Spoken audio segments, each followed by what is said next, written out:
이 조금씩이라는 단어가요 굉장히 위험한 단어예요. 왜? 조금씩 무너지기 때문에 몰라요. 조금씩 무너지기 때문에 인식을 못해요. 그래서 여러분 건강도요 조금씩 무너져요. 그리고 어마어마한 사고가 생길 때도요 조금씩 위험이 증가하다가 사고가 생기는 겁니다. 그래서 여러분 오늘 본문의 1절에 다윗의 집은 조금씩 강해지고 다윗의 집은 강성해지고 사울의 집은 조금씩 약해진다 라는 말씀을 통해서 저와 여러분에게 어떤 메시지를 오늘 본문은 주고 있냐면요, 너의 삶은 어떠냐는 거예요. 인생은요 점점 강성해지거나 점점 약해져 망해지거나 이 두 가지 방향밖에 없어요.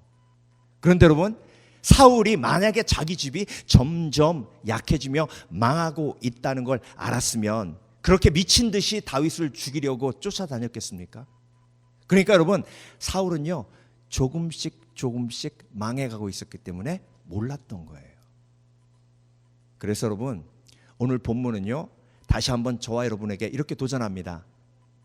저와 여러분의 삶이 조금씩 강성해지고 조금씩 강해지는 하나님의 믿음의 축복을 누리라. 다윗처럼 그런 축복을 누리라. 사울처럼 멸망으로 가지 말고 조금씩 사울처럼 망해가지 말고. 그래서 여러분 1절 제가 딱 읽었을 때 어떤 생각이 들었냐면 오늘 사무엘하 3장은 하나님이 다윗의 정말 뛰어난 믿음의 모습을 우리에게 보여주시면서 우리에게 도전을 주시겠구나, 다윗처럼 살아라 이렇게 도전을 주시겠구나 이렇게 생각하고 읽어내려갔어요. 그런데 다윗의 집은 점점 강해지고 점점 강성해지고 한 말씀 그 다음에 어떤 이야기가 나오냐면 다윗의 아내들, 와이프들 이야기가 나오면서 헤브론에서 다윗이 낳은 아들들 이야기가 나와요. 6명이 나오죠. 6명의 와이프에서 6명의 아들들을 낳았는데요. 그런데 여러분 제가 그 대목을 읽으면서 좀 이해가 안 된 게요, 하나님께서 다윗의 집은 점점 강성해지며 하시면 다윗의 정말 위대한 믿음의 모습을 보여주셔야 되잖아요. 그런데 다윗의 가장 큰 약점이 뭐예요?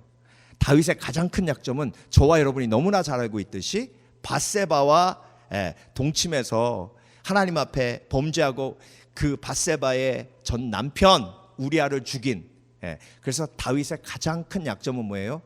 여자예요. 여자. 그래서 오늘 본문에요 6명의 다윗의 와이프가 나오고 그리고 아들들이 나오는데 5명까지는요 다 전부 그냥 그 여인의 아들 이렇게 표현하시다가 마지막만 다윗의 아내라는 말을 쓰셨어요. 말씀 한번 볼까요? 5절이에요. 여섯째는 이드르암이라 다윗의 아내 에글라의 소생이니 이들은 다윗이 헤브론에서 낳은 자들이더라. 나머지 5 와이프는요 다윗의 아내라는 말 하나님이 안 쓰셨다고요. 그러니까 여러분 여기에 하나님의 의도가 들어가 있는 거예요. 다윗이 취한 6명의 여자 중에 내가 허락한 여자는 6번째 에글라밖에 없다. 나머지 5은 그냥 다윗이 지 욕심대로 취한 아내다. 그래서 여러분 어떤 일이 벌어졌죠? 암논 첫째 아들이 압살롬의 배다른 여동생을 강간해가지고 압살롬이 그걸 복수하기 위해 암논 죽이죠. 첫째 아들. 셋째 아들 암논이 반란 일으켜서 아버지 죽이려고 하죠. 그러니까 요압 장군이 압살롬 죽이잖아요. 이게 강성함입니까? 넷째 아들 아도니아는 아버지가 늙으니까 자기가 왕하겠다고 반란 일으켰다가 나단 선지자가 그걸 막아주잖아요. 솔로몬이 왕 된 다음에 솔로몬이 아도니아를 나중에 싹 처리합니다. 자, 형제들끼리 죽고 죽이고 이게 강성함입니까? 다윗의 집은 계속 강해지더라, 강성해지더라 하면 다윗이 정말 얼마나 멋진 믿음의 사람이었는지를 보여주셔야 되는데 그 반대가 나오니까 제가 설교 준비하면서 정말 황당했어요. 너무 힘들었어요. 자, 생육하고 번성하는 거겠지. 그리고 그 다음으로 딱 넘어가니까요 더 힘들어지는 거예요. 왜? 아브넬이요 이제 이스보셋을 마하나임으로 가서 왕으로 세웠잖아요. 그런데 이스보셋이 가만히 보니까 이 아브넬이 자기 아버지 사울의 첩을 취한 거예요. 그러니까 갑자기 확 화가 나가지고 아브넬한테 따지듯 묻습니다. 아니, 당신이 뭔데 내 아버지의 첩을 취합니까? 그 통간 아닙니까? 예. 이렇게 왕으로서 한번 신하를 꾸짖었어요. 예.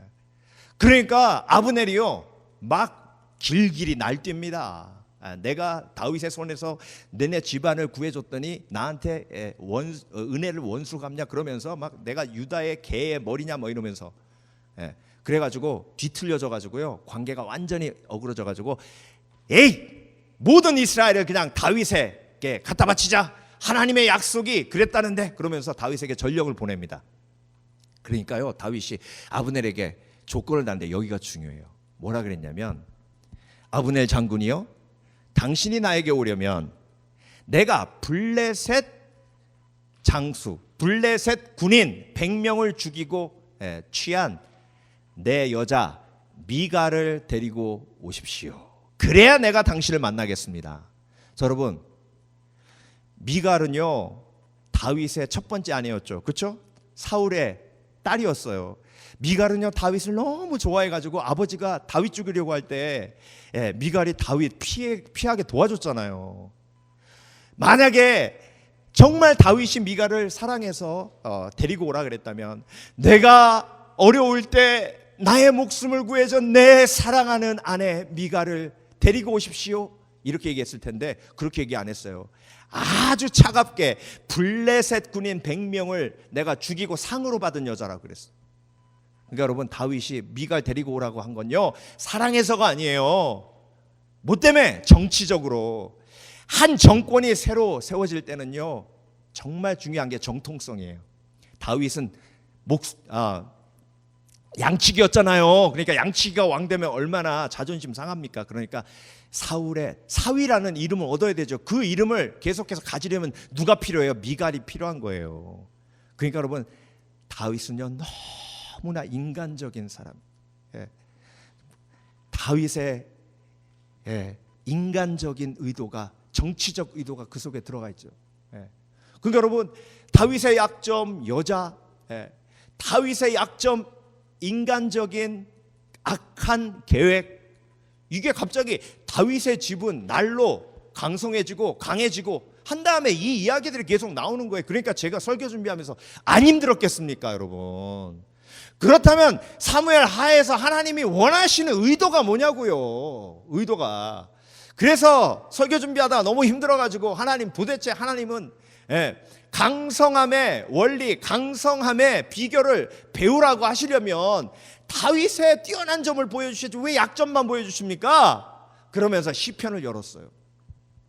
그랬더니 다윗이 계속해서 하나님 앞에 나와서 고백하는 것 중에 계속 반복되는 단어가 있어요. 그게 뭐냐면, 하나님이여 나를 긍휼히 여겨주시옵소서, 불쌍히 여겨주시옵소서. 긍휼이란 은혜를 주는 사람이 은혜를 받는 사람을 향해 가지는 불쌍히 여기는 마음이 긍휼이에요. 그러니까 하나님 나를 긍휼히 여겨주시옵소서라는 말은, 내가 하나님의 은혜를 받을 자격이 없지만 하나님 나에게 은혜를 베푸셔서 정말 죄인인 나를 치유하시고 회복하시고 다시 일으켜 주시옵소서라는 고백이 담겨져 있는 겁니다. 그래서 여러분, 제가 시편을 읽으면서 깨달았어요. 하나님이 왜 날마다 다윗의 집이 점점 강성해진다고 한 다음에 다윗의 약점을 계속해서 드러내셨는가? 강성의 비결은 선한 행함이 아니라 강성의 비결은 하나님의 은혜를 붙드는 거예요.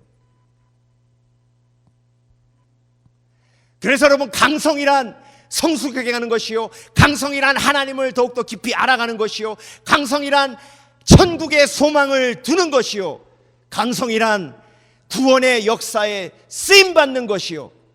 그래서 강성의 과정 속에서 다윗의 가정이 고난과 어려움과 고통을 겪었지만 하나님의 구속의 역사는 계속되고 있었으며, 다윗의 가정을 통해 하나님의 영원 구원의 계획은 계속해서 이루어졌기에 그것이 강성인 줄 믿습니다. 그래서 여러분, 이 땅에서 우리가 소망이 없어요. 이 땅에서 우리가 누리는 번영은 정말 천국을 향한 소망에 비하면 아무것도 아니에요. 이 땅에서 우리가 강성의 축복을 누린다는 것은, 하나님의 은혜로 강성의 축복을 누린다는 것은 신앙이 날로 자라가고 믿음이 커지고, 그리고 천국에 대한 소망을 가지며 우리가 날로 날로 예수 그리스도의 성품을 닮아가는 것이 강성인 줄 믿습니다.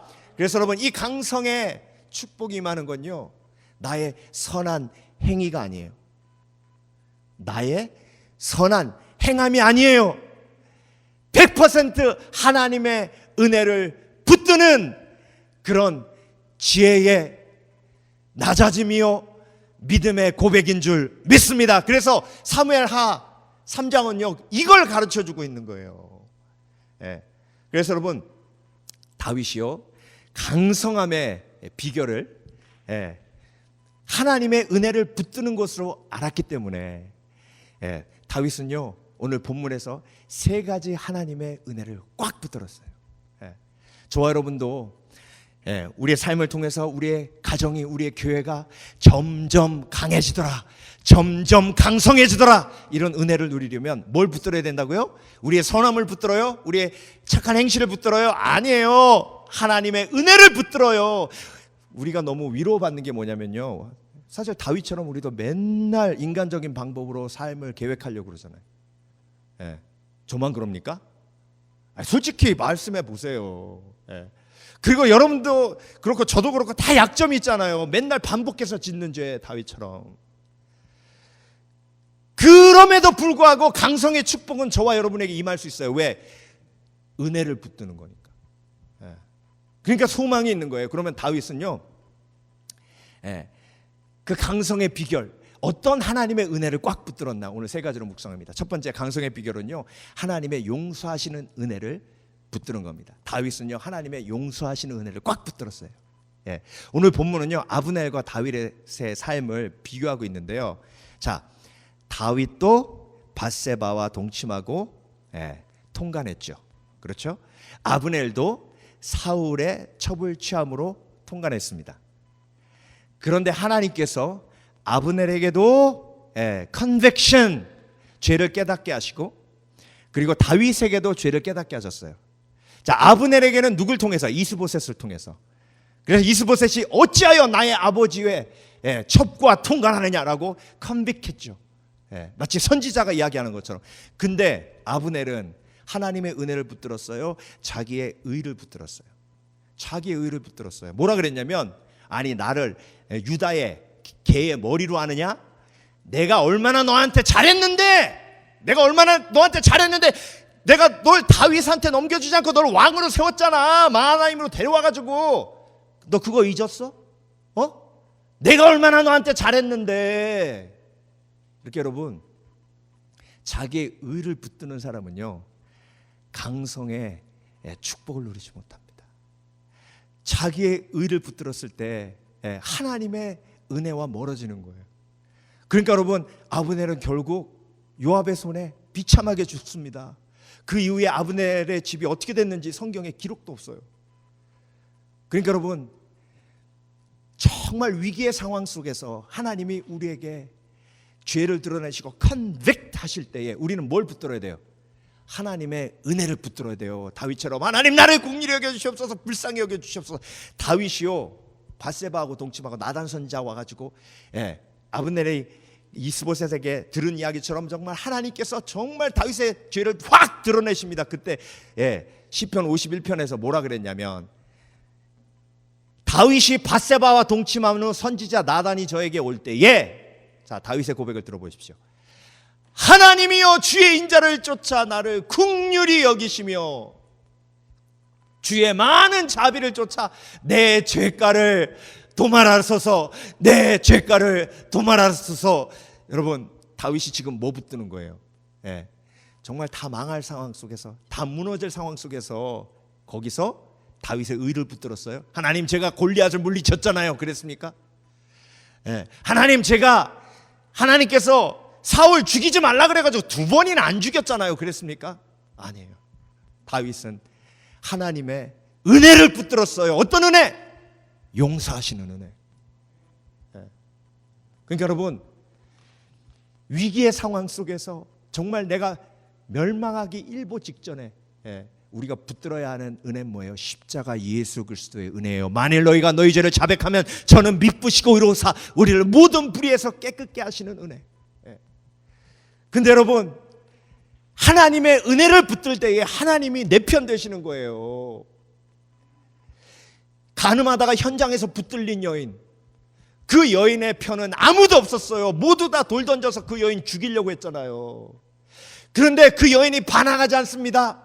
그래, 나는 죽을 죄를 졌어. 돌에 맞아서 죽어도 마땅해. 이렇게 자기의 죄를 인정하고 거기에 가만히 서 있으니까 죄를 인정하는 그 여인에게 예수 그리스도께서 다가셔서 예수 그리스도가 그 여인의 편을 들어주시잖아요. 죄 없는 자가 돌로 치라. 이게 하나님의 은혜입니다. 여러분, 하나님은 다윗이 내 편이다라고 얘기한 건요, 내가 하나님 앞에 죄 속에 있을 때 내가 하나님 앞에 하나님의 긍휼을 구했더니 하나님의 은혜가 임해 하나님이 내 편 되어주셨다. 탕자가 아버지 집으로 돌아왔을 때 아버지는 탕자 편 들어줬잖아요. 그게 하나님의 은혜예요. 여러분, 강성의 비결은 바로 여기에 있습니다. 우리는 날마다 쓰러지고 넘어져요. 날마다 죄 짓습니다. 반복되는 죄 속에서 우리는 힘들어요. 그렇지만 그때마다 뭘 붙들어야 돼요? 하나님, 그래도 제가 지금까지 열심히 교회 잘 다녔잖아요. 제가 도와준 사람만 많잖아요. 이렇게 나의 의를 붙듭니까? 아니에요. 하나님, 나를 긍휼히 여겨주시옵소서. 불쌍히 여겨주시옵소서. 주의 인자를 쫓아 나를 긍휼히 여기시며 주의 많은 자비를 쫓아 내 죄가를 도말하소서. 그래서 여러분, 다윗은요, 용서하시는 은혜를 꽉 붙들었기에 강성의 축복을 누렸어요. 두 번째로 다윗이 꼭 붙든 강성의 비결은 하나님의 이루시는 은혜를 붙들었어요. 이루시는 은혜. 이게 무슨 얘기냐면요, 하나님께서 다윗에게 기름 부으셨잖아요. 사무엘을 통해서. 이게 헤브론에서 왕되기 10년 전입니다. 그러면서 기름 부으시면서 하나님이 다윗에게 하신 말씀이 뭐냐면, 너를 내가 이스라엘의 왕으로 세운다라고 말씀하셨어요. 유다의 왕으로 세우신다고 하셨어요? 아니에요. 이스라엘의 왕으로 세운다고 하셨어요. 다윗은 누구보다 그 약속을 잘 알고 있었습니다. 그런데 여러분, 헤브론에서 유다의 왕으로만 있다가 만족이 안 되는 거예요. 뭘 보면 알 수 있어요? 아브넬이 전령 보냈을 때 미갈 데리고 오라는 말을 한 건요, 다윗은 이스라엘 전체의 왕이 되고 싶은 거예요, 지금. 그러니까 여러분, 하나님의 약속이 있으면, 그 약속을 믿고 기다리면 미갈을 데리고 오지 않아도 하나님의 약속은 이루어져요. 그런데 하나님은 신실한데 다윗은 신실하지 않아요. 그런데 여러분, 놀라운 건 뭔지 아세요? 하나님은 신실하신데 다윗은 신실하지 않아서 하나님의 신실하심을 취소하지 않으셨다는 거예요. 하나님은 신실하시고 다윗은 신실하지 않아서 그 약속이 취소된 게 아니라, 다윗이 신실하지 않아도 하나님은 그 약속을 뭐 하셨다? 이루셨다. 이게 은혜예요. 이게 은혜입니다. 여러분, 하나님이 약속을 신실하게 지키시는데 우리가 약속을 안 지키면 그 약속은 파괴되어야 되잖아요. 그게 원리예요. 그런데 그 약속이 파괴되지 않고 그 약속이 지켜진다는 건 하나님의 은혜라는 거예요. 우리가 받을 수 없는 은혜. 아브라함이요, 이삭을 주시겠다고 하나님이 약속하셨죠. 그런데 하나님은 신실하셨어요. 그런데 아브라함 신실했습니까? 하갈 취해가지고 이스마엘 낳았잖아요. 그러면요, 하나님이 그렇게 하셨어야 돼요. 논리적으로 하면, 야, 내가 너한테 약속했지만 네가 이스마엘 취해가지고 하갈 취해가지고 이스마엘 낳았으니까 약속 취소. 잘 먹고 잘 살아라 이스라엘하고 이스마엘하고. 이렇게 되면 그건 원리대로 가는 거예요. 순리대로 가는 겁니다. 그런데 그렇게 하지 않으셨잖아요. 그러니까 그게 은혜인 거예요. 이루시는 은혜. 그래서 여러분, 우리의 구원이 은혜로 받은 거예요. 그 은혜를 인하여 믿음으로 말미암아 구원을 얻었나니 이것은 너에게 난 것이 아니요 하나님의 뭐다? 선물이다. 그래서 우리가 예수 믿고 얼마나 예수님 의심했습니까? 지금도 조금만 어려운 일 생기면 어떻게 예수님이 나한테 이러실 수가 있냐고, 하나님이 정말 살아계시냐고 맨날 의심에 빠지잖아요. 하나님은 한 번도 그 신실하심을 취소하신 적이 없는데 우리는 매일매일 쓰러지고 넘어져요. 그럼에도 불구하고 우리의 구원이 지켜집니다. 왜? 하나님의 은혜예요. 이루시는 은혜예요. 다윗은 이루시는 하나님을 붙들었어요. 자기의 신실하지 못한 모습이 있을 때마다, 그래서 시편의 다윗의 시편 중에 제일 많이 나오는 단어 중에 하나가 뭐예요? 신실함이에요. 신실하신 하나님, 인자와 긍휼이 영원하신 하나님, 그 하나님을 찬양합니다. 이 얘기 뭐예요? 하나님, 제가 신실하지 못해서 하나님을 의심하고 신실하지 못해서 하나님과의 약속을 제대로 지키지 못했습니다. 그렇지만 나를 버리지 마시고 하나님의 신실하심을 그대로 이루셔서 하나님의 약속을 이루어 주시옵소서. 그러니까 여러분, 우리는 뭘 붙들어야 돼요? 우리가 신실하지 않기 때문에 하나님의 신실하신 이루시는 은혜를 꽉 붙드시길 주의 이름으로 축원합니다. 그래서 저와 여러분의 구원은 천국 가는 그날까지 절대 흔들리지 않아요. 왜? 하나님이 신실하시기 때문에, 하나님이 은혜를 베푸시기 때문에. 마지막으로 다윗의 강성의 비결은요, 하나님의 책임지시는 은혜를 붙들었어요. 책임지시는 은혜. 자, 오늘 본문이요, 점점 다윗의 집은 강하여지고 이렇게 시작하죠. 그렇죠? 그런데 오늘 맨 마지막 절이 39절이에요. 그런데 39절은요, 다윗이 내가 강해진다라는 고백을 합니까? 반대 고백해요. 완전 반대. 한번 들어보세요. 내가 기름 부음을 받은 왕이 되었으나 오직 약하여서, 뭐라고요? 강하여서? 아니요, 약하여서 스루야의 아들인 이 사람들을 제어하기가 너무 어려우니. 스루야의 아들이 누구예요? 요압이에요. 요압을 정말 제어하기가 힘들다고, 얼마나 힘들다고, 힘들면 이렇게 얘기했겠습니까? 그러니까 여러분, 사울이 죽으니 또 요압이 생기네. 연단은 끝이 없는 거예요. 오직 나의 가는 길을 그가 아시나니 그가 나를 연단하신 후에 내가 정금같이 나오리라. 그래서 여러분, 천국 가는 그날까지 나를 연단하는 연단의 대상은 절대 끊이지 않아요. 왜? 나는 날마다 뭐 해야 되니까, 성장해야 되니까, 강해야지니까. 그런데 여러분, 다윗이요, 왜 이렇게 힘들어요? 요압이 뛰어나니까 다윗이요, 요압에게 너무 많은 권한을 줬어요. 여러분, 요압이 자기 동생 아사엘 죽였다고 아브넬 살인했잖아요. 살인해가지고 다윗의 통일 왕국을 이루는데 큰 걸림돌이 되니까 다윗이 지금 이렇게 한탄하는 거예요. 정말 진짜 내가 너무 약해가지고 저 요압을 컨트롤이 안 되는구나. 여러분, 이런 경험 해보셨습니까? 그래서 여러분, 이렇게 정말 바운드리 없고 할 말 제대로 못하면 이렇게 관계가요, out of control 돼요. out of control. 그래서 다윗이 한마디로 요압을 스포일 시킨 거예요. 그래서 요압과 다윗의 관계를 요압도 망쳤지만 다윗도 망친 거예요. 여러분, 우리는요, 우리 속에 죄성이 있어서 맨날 망쳐요. 맨날 브레이크해요. 깨요. 자녀와의 관계 망쳤다고 생각하시는 분 계세요. 부부관계가 망쳐졌다고 생각하시는 분 계세요. 교회 사람들과 이웃들과 항상 어떻게 하다 보니까 관계가 망가진다고 생각하시는 분 계세요. 이게 다 내 책임으로 느껴져요. 근데 여러분, 다윗은요, 이렇게 깨진 관계가 있을 때마다, 사울과의 관계에서도 정말 힘든 관계였잖아요. 이 힘든 관계가 있을 때마다 이 관계의 책임을요, 자기가 안 졌어요.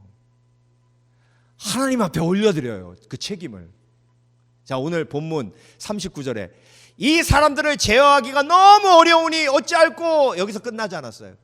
여호와는 악행한 자에게 그 악행한 대로 갚으실지로다 하니라. 그러니까 자기가 사실 이렇게 어려운 관계, 스포일된 관계 만들어 놓고 책임은 누구한테 돌려버려요? 하나님께 그냥 맡겨버려요. 이게 책임지시는 은혜예요. 여러분, 얼마나 많이 망가뜨리셨어요? 얼마나 많은 관계 속에서, 물론 그 사람도 잘못했죠. 그렇지만 그 관계가 망가진 게 꼭 그 사람 잘못입니까? 그러면요, 망가뜨린 책임이 누구에게 있어요? 우리 죄성에 있어요. 그런데 그 책임 누가 져야 돼요? 사실 우리가 져야 돼요. 요압과의 관계 속에 이 어려운 거, 이 책임 누가 져야 돼요? 다윗이 져야 돼요. 근데 다윗은요, 하나님의 은혜를 붙들어요. 하나님, 제가 이렇게 다 망쳤지만 하나님 도와주세요. 하나님께서 알아서 해주세요. 그래서 사울도 올려드리고 요압도 올려드리고, 그러니까 하나님이 책임져 주시는 거예요. 그래서 여러분, 하나님께서 우리에게 주신 가장 큰 은혜 중에 하나가 망가진 것 하나님 앞에 올려드리면 하나님께서 책임져 주시고, 그걸 어떻게 하세요? 픽스 해주세요. 제가 여기 뒤에 보면요, 여기 머리카락이 안 자라는 데가 있어요. 그래서 이렇게 자세히 보신 분, 목사님 저 뒤에 이게 땜빵 있네요. 그래요. 맞아요. 어렸을 때 제가 아마 6살 때인 것 같아요. 잔디밭에서 레슬링 하면서 놀다가 친구가 저를 확 맺혔는데 거기에 콘크리트 난간에 제 뒷머리가 팍 부딪혔는데요. 그 순간 막 하늘이 막 돌고 별이 보이고 막 그러더라고요. 근데 딱 만져보니까 피가 나는 거예요. 피가 헝거네요. 그때 제 힘으로 그거 해결할 수 있어요? 제 머리 망가진 거 제 힘으로 해결할 수 있어요? 없어요. 그때 뭐라 그랬냐면, 아무리 생각해도 우리 아버지는 지금 회사가 있고, 할아버지! 그랬죠. 할아버지! 그랬더니 할아버지가 그때부터 나와가지고, 여러분, 그 책임은 누구에게 있어요? 5살짜리 제가 잘못하다가 제가 다친 거잖아요. 근데 제가 책임져야 됩니까? 제가 어떻게 책임져요? 그 모든 책임을 할아버지한테 딱 맡겼더니 할아버지가 저를 데리고 병원에 가셔가지고, 그때부터 저는 뭐만 하면 돼요? 의사가 시키는 대로, 할아버지가 시키는 대로만 하면 돼요. 그래서 안 죽었잖아요. 지금 좀 뭐 이렇게 땜빵이 있긴 있지만, 여러분, 이게 은혜예요. 내 힘으로 관계가 깨진 걸 어떻게 회복합니까? 내 힘으로 인생이 망가진 걸 어떻게 회복해요? 하나님께 맡기세요. 하나님이 책임져 주십니다. 다윗처럼. 다윗은요, 그냥 관계 어려움만 있으면 하나님이 알아서 해주세요, 하나님. 그러면서 잊지 않은 건 뭐냐면, 그렇지만 하나님이 시키는 대로 할게요. 이게 중요한 거예요. 하나님께 맡긴 사람은 하나님이 모든 걸 책임지시기 때문에 나는 하나님이 시키는 걸 해야 돼요. 그것만 하면 돼요. 침대에 누우라 그러면 눕고, 뒤로 누우라면 눕고, 소리 지르지 말라 그러면 의사가 다 꼬매줘요. 알아서. 그러면 문제가 해결되는 거예요. 여러분, 다윗의 강성함의 축복은요, 선한 행함이 아니었어요. 철저하게 하나님의 은혜를 붙드는, 용서함의 은혜를 붙드는, 책임져 주시는 은혜를 붙드는. 그래서 여러분, 하나님의 놀라우신 은혜를 붙들고 누리는 것이 강성함의 비결임을 깨달아 오늘도 날마다 다윗의 지처럼 강해지고 강성해지는 저와 여러분 되시길 주의 이름으로 축원합니다. 기도하겠습니다.